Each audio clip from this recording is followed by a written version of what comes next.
Hey guys, this is Pastor Kevin, and we are so excited about our new series, Risen. What we're doing in this series is we're going day by day through the last week of Jesus' life. Why? Because I think on that last week, Jesus shows us what really mattered to him. And if it mattered to Jesus, it should matter to us. Now, here's the thing. In the number of Sundays between now and Easter, there's not going to be enough time for us to preach on each one of those days. So we want this to be an interactive experience that includes our Sunday morning sermon, our Good Friday sermon, but also devotionals during the week. And what we're going to do is we're going to go day by day through the life of Jesus for that last week before his crucifixion. And we started out this Sunday on Sunday, the Palm Sunday, where Jesus entered in to Jerusalem and showed the world that he's the king. Maybe not the king they expected, maybe not the king you expected, but he's the king we needed. A sacrificial king, a king that came to deal with the sins of the world, your sins and mine. But today, to open this whole thing up with the devotionals online, I wanted to talk about Sunday a little bit more. I want to look at one little part of the story that we really didn't get to discuss on Sunday. And to me, it's one of the most fascinating parts of the story. And you can read about it in all four of the Gospels, but I'm reading from Mark. It says that Jesus told a couple of his disciples to go to a village and to get a donkey and a colt. And he said, if anyone says to you, why are you doing this? Say to the one who has it, that the Lord has need of it, and will send it back to you immediately. So there's a guy in the story, we don't know his name, we don't know anything about him other than where he lives, that was willing to give Jesus a donkey and a colt. Now, most of us, we don't think about this guy, but this guy, he fascinates me. I just imagine, who is he? One, how did he even know about Jesus? Like, did he get a telegram that Jesus was coming? Had he met Jesus before? Did he get some message from God? We don't know. Matter of fact, it says that when they came to take the donkey and the colt, someone, I imagine this man, says, what are you doing? And they tell him that the Lord needs it. And it doesn't say what he said. It just said they took it. Now, this guy, I can't wait to get to heaven to meet this guy, because he is one of a long line of people, ordinary people, who God used their gift to do extraordinary things. I wonder what this guy thought. You know, this was one of the most valuable things he owned, this donkey and its colt. You know, often when God asks me to give something, maybe I worry it's too much. Maybe he worried it was too much.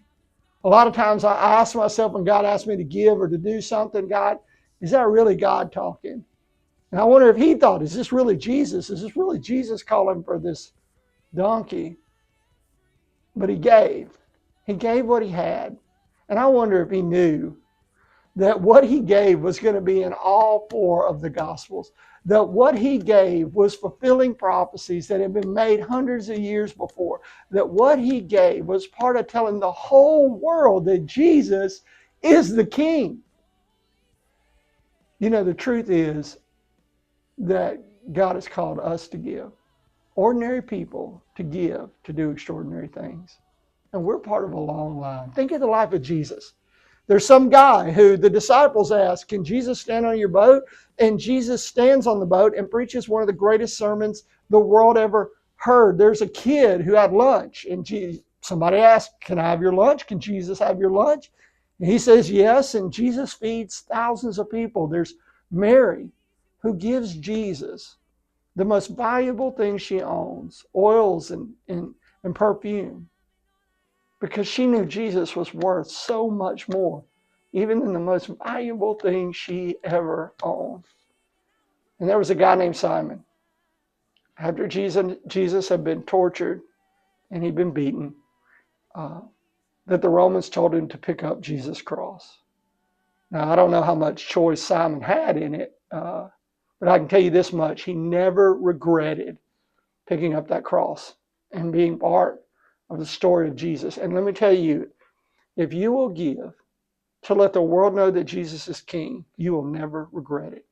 See, Romans 12 tells us, 12:6 tells us that all of us have been given gifts from Jesus that we can use to serve him and to let the world know that he is king, that he is Lord of it all. What I love about this story is when Jesus tells this man that the Lord needs your donkey, what he's doing is making a royal decree. He's telling the world, I'm the king, because the king had the right to come in and say, hey, your animals, they're now my animals. I need them. They're the king's to use. Now, here's the uncomfortable truth. Everything we have is Jesus's. Everything we have belongs to the king. Would you be willing to give something today to let the world know that he's king? Maybe it's a little time to someone who's struggling. Maybe it's your gift. I don't know what your gift is. Maybe you're a computer programmer. Maybe you know a foreign language. Maybe I don't know what you know, but you've got gifts. And whatever it is today, if the king calls, give the king what he asked for. Because you never know how he can use a little gift from an ordinary ordinary person like you to do something extraordinary.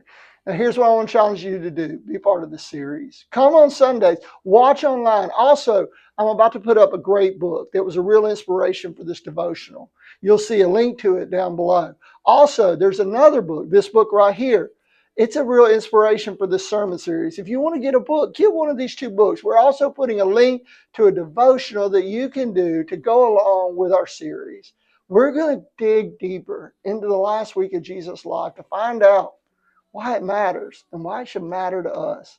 Be a part of what God's doing here at Turning Point Church. Thank you. Hey, be willing to give what you got.